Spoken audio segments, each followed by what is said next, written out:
Hello दोस्तों, मैं हूं आपका अपना द बुक गाय और आज मैं आपके लिए लेकर आया हूं स्वामी विवेकानंद की बुक कर्मा योगा की हिंदी समरी। तो चलिए फिर शुरू करते हैं। कर्म का हमारे चरित्र पर प्रभाव। जीवन में सच्ची खुशी और संतुष्टि का राज क्या है? अपने काम से प्यार करना और बदले में कुछ मिलने की आशा न करना। ये बुक स्वामी विवेकानंद जी द्वारा न्यूयॉर्क में दिए गए लेक्चर का कलेक्शन है, जिसे उनके ही फॉलोअर्स ने कर्म योग नामक बुक की शक्ल दी है। एक इंसान का कैरेक्टर यानी चरित्र उसके सभी एक्सपीरियंसेस को मिलाकर बनता है, चाहे वह सुख हो या दुख, खुशी हो या दर्द। ये सब उसके कैरेक्टर को शेप देते हैं। ये एक्सपीरियंस उसे अज्ञानता और ज्ञान की ओर ले जाते हैं। आपके एक्शंस के पीछे असली मकसद क्या है? लोग हमेशा किसी खास मकसद के लिए ही कुछ करते हैं। कुछ लोग शोहरत पाने के लिए करते हैं, तो कुछ लोग पावर पाने के लिए, तो कुछ लोग धन दौलत के लिए, तो कुछ लोग स्वर्ग जाने के लिए करते हैं, कुछ लोग पश्चाताप के लिए। लेकिन सबसे महान और नेक कर्म होता है बस काम करना। उदाहरण के लिए, कुछ लोग गरीबों की मदद और सेवा करते हैं। वो फेमस होने के लिए या अपनी पहचान बनाने के लिए करता है। आज आप जानेंगे कि स्वामी विवेकानंद जी द्वारा कर्म के बारे में दिए गए अपने विचारों को। स्वामी विवेकानंद जी का असली नाम नरेंद्र नाथ दत्त था। उनका जन्म 12 जनवरी 1863 के एक अमीर और धार्मिक बंगाली परिवार में हुआ। उनका प्रेसिडेंट कॉलेज से अपनी पढ़ाई पूरी की। वो न केवल एक महान संत थे, बल्कि एक देशभक्त, एक महान फिलोसोफर, एक महान लेखक भी थे। 4 जुलाई 1902 को ध्यान करते हुए उनका स्वर्गवास हो गया। स्वामी जी कर्म के मामले में बहुत ज़्यादा डेडिकेटेड थे। उन्होंने हमेशा कहा, किसी भी तरह से काम ज़्यादा थ्योरी ने पूरे राष्ट्र को नष्ट कर दिया। कर्म योग में उन्होंने कर्म को मानसिक अनुशासन और ज्ञान बढ़ोतरी के गाइडेंस की तरह प्रस्तुत किया है। भगवत गीता के फैक्ट्स को शॉर्ट्स में बताते हुए स्वामी जी ने कर्म के सार और जीवन के इंपॉर्टेंस को डिफाइन किया है। स्वामी विवेकानंद के अनुसार हम कौन हैं? हम कौन हैं? इसके लिए हम रिस्पॉन्सिबल हैं। हम जो भी बनना चाहें वो बनने की शक्ति हम में है। अगर हमारा आज का रूप हमारे पहले के कामों का परिणाम है, तो निश्चित रूप से ही हमारे आज के कामों के द्वारा हम अपने आने वाले कल को भी बना सकते हैं। इसलिए हमें कर्म करना सीखना चाहिए। कर्म योग क्या है? कर्म योग को अक्सर कारण और प्रभाव का योग, बोने और काटने का योग कहा जाता है, लेकिन ये वास्तव में काम का योग है। कोई भी काम, कोई भी विचार जिसके करने से कुछ होता है, कर्म कहलाता है। इस तरह कर्म का नियम का मतलब है काम करना या एक्शन लेना, क्योंकि जहाँ कहीं भी एक्शन होता है उससे कुछ ना कुछ जरूर होता है। इस सच्चाई को नकारा नहीं जा सकता। कर्म का यह नियम पूरे ब्रह्मांड में सच है। कर्म योग एक मानसिक अनुशासन है जो एक इंसान को ज्ञान के जरिए अपने कामों को पूरा करते हुए लोगों की सेवा करने के लिए कहता है।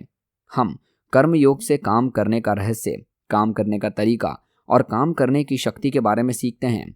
हम इससे सीखते हैं इस दुनिया के सभी कामों का सबसे अच्छा इस्तेमाल कैसा किया जाए। कर्म योग हमें बताता है कि संसार के बंधनों से बाहर निकलने का रास्ता खोजने के लिए हमें धीरे धीरे और निश्चित रूप से इसे समझने के लिए और अपनाने की जरूरत है। पुरस्कार की उम्मीद की है। कर्म चरित्र पर स्वामी के विचार। स्वामी जी कहते हैं कि यह मान लेना भूल है कि खुशी ही लक्ष्य है। दुनिया में हमारे जितने भी दुख हैं उसका कारण यह है कि इंसानी नासमझी से खुशी को ही सबसे अच्छी कंडीशन बनाने की कोशिश करता है। लेकिन एक समय के बाद वो पाता है कि वो खुश नहीं है, बल्कि ज्ञान है जिसकी तरफ वो जा रहा है, जिससे उसे सच में उसे खुशी मिलती है। ये सुख और दर्द दोनों महान शिक्षक हैं। वो सोचने के तरीके का योग होता है। आप पाएंगे कि उसके चरित्र को बनाने में दुख और खुशी दोनों जरूरी रोल प्ले करते हैं। स्वामी जी कहते हैं, चरित्र को बनाने में अच्छाई और बुराई का बराबर हिस्सा होता है। कुछ मामलों में तो खुशी ही सबसे बड़ा शिक्षक होता है।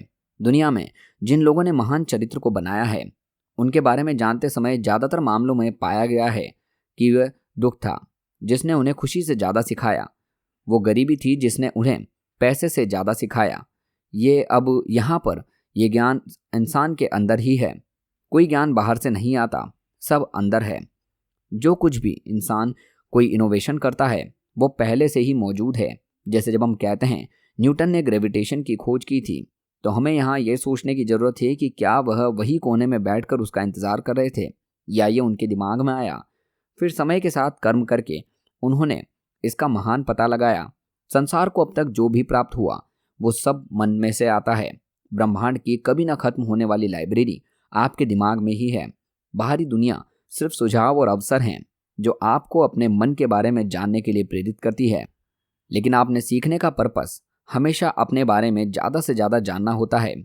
ऐसा होना भी चाहिए। एक सेब के गिरने से न्यूटन को ग्रेविटी के बारे में आइडिया मिला। उन्होंने अपने मन के बारे में जानना शुरू किया। उन्होंने अपने मन में से उससे रिलेटेड चल रहे सभी विचारों की पिछली कड़ियों को एक साथ जोड़ना शुरू किया। उसके बीच एक नई कड़ी की खोज की जिसे हम ग्रेविटी का नियम कहते हैं। अगर आप सच में देखें तो ग्रेविटी सेब में नहीं थी, न ही पृथ्वी के केंद्र में, ये किसी इंसान में, किसी चीज़ में नहीं। वो ज्ञान या स्पिरिचुअलिटी इंसान के मन में थी। कई मामलों में ढूंढा जाता है लेकिन बाहर लाता है।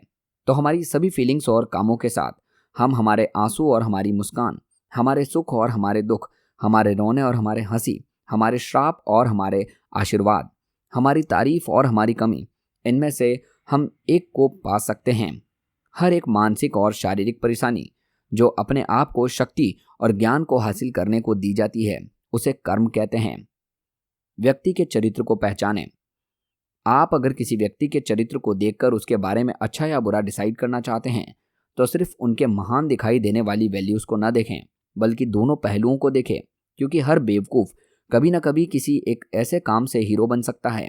एक आदमी को अपने सबसे नॉर्मल कामों को करते हुए देखें, क्योंकि वास्तव में यही चीज़ें हैं जो आपको एक इंसान महान बनाएगी, वास्तविक चरित्र के बारे में बताएगी।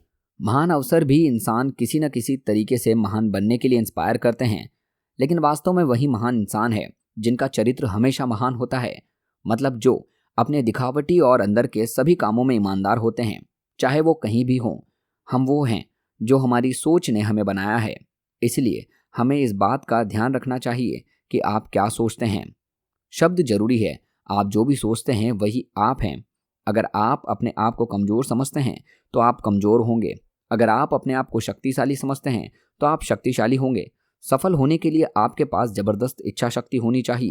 इसलिए लोग चाहे जो कहें, अपने विश्वास पर टिके रहें, विश्वास रखें, दुनिया आपके कदमों में होगी। खुद पर विश्वास करो।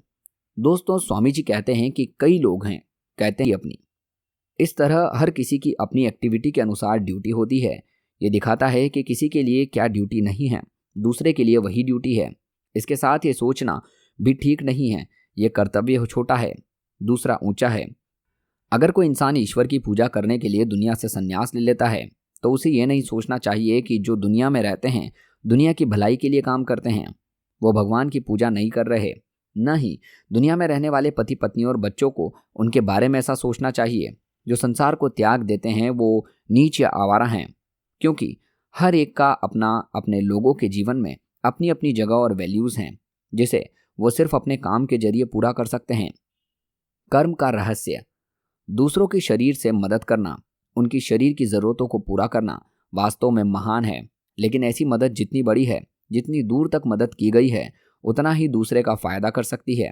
अगर 1 घंटे के लिए किसी की कमी को दूर किया जा सकता है तो ये वास्तव में उसकी मदद है। लेकिन अगर ऐसी सिचुएशन में उसकी ज़रूरत को 1 साल के लिए दूर किया जा सकता है तो ये उसके लिए ज़्यादा सहायक होगा। लेकिन अगर किसी बड़े तरीके से उसकी इच्छाएं हमेशा के लिए दूर की जा सकती है तो ये डेफिनेटली सबसे बड़ी मदद है जो उसे दी जा सकती है। स्पिरिचुअल ज्ञान ही एकमात्र ऐसी चीज़ है जो हमारे दुखों को हमेशा के लिए ख़त्म कर सकता है। कोई दूसरा ज्ञान सिर्फ कुछ समय के लिए ही ज़रूरतों को पूरा कर सकता है। आत्मा का ज्ञान से ही जिंदगी में हमेशा कुछ ना कुछ कमी होने की परेशानी या नेगेटिव शक्ति हमेशा के लिए नष्ट हो जाती है। इसलिए इंसान को कर्मयोग के बारे में पढ़ते समय ये जानना ज़रूरी है कि कर्तव्य क्या है। अगर हमें कुछ करना है तो हमें ये पता होना चाहिए ये मेरा कर्तव्य है, तभी मैं इसे कर सकता हूँ। अलग अलग देशों में फिर से कर्तव्य का विचार अलग अलग है। मुसलमान कहते हैं कि उनकी किताब कुरान में जो लिखा है वो उनका कर्तव्य है। हिंदू कहते हैं कि वेदों में जो है वो उनका कर्तव्य है। ईसाई कहते हैं कि जो बाइबल में है वही उनका कर्तव्य है। इस तरह हम पाते हैं कि कर्तव्य के बारे में अलग अलग सोच है। पिछली शताब्दी में भारत में लिटरों के कुख्यात गिरोह थे जिन्हें ठग कहा जाता था, तरीके से किया। इसलिए हम देखते हैं कि ये सब किया गया काम नहीं है। एक जो कर्तव्य को डिफाइन करता है, इस कर्तव्य की निश्चित परिभाषा देना पूरी तरह इम्पॉसिबल है। फिर भी व्यक्तिगत कर्तव्य ये है कि कोई भी काम जो हमें ईश्वर की ओर ले जाता है वो एक अच्छा काम है, यही हमारा कर्तव्य है। कोई भी काम जो हमें नीचे की ओर ले जाता है वो बुरा है और ये हमारा कर्तव्य नहीं है। किसी भी प्राणी को चोट न पहुंचाना पुण्य है, किसी भी प्राणी को चोट पहुंचाना पाप है। हम दुनिया की नहीं, खुद की मदद करते हैं। दूसरों के लिए हमारे कर्तव्य का मतलब है दूसरों की मदद करना, दुनिया का भला करना। लेकिन हमें दुनिया का भला क्यों करना है? जाहिर तौर पर दुनिया की मदद करने के लिए, लेकिन वास्तव में खुद की मदद करने के लिए। हमें हमेशा दुनिया की मदद करने की कोशिश करनी चाहिए, यही हमारा सबसे बड़ा मकसद होना चाहिए।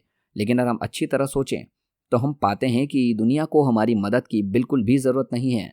यह दुनिया इसलिए नहीं बनी कि आप या मैं आकर इसकी मदद करें।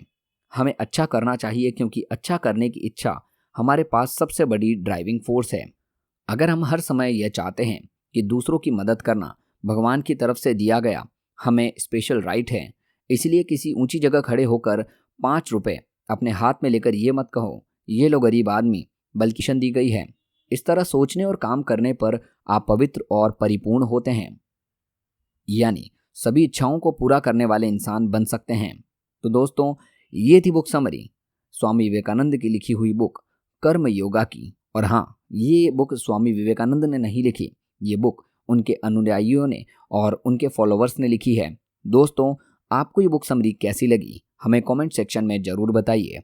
और अगर आपको ये वीडियो अच्छी लगी हो तो इस वीडियो को लाइक और चैनल को सब्सक्राइब जरूर करें। साथ ही अगर आप फुल ऑडियो बुक सुनना चाहते हैं तो उसका लिंक हमारे चैनल के डिस्क्रिप्शन में दिया गया है। और अगर आप इस बुक को खरीद कर पढ़ना चाहते हैं तो उसका लिंक वीडियो के डिस्क्रिप्शन में दिया गया है। मिलते हैं अगली वीडियो में अगली बुक समरी के साथ। धन्यवाद।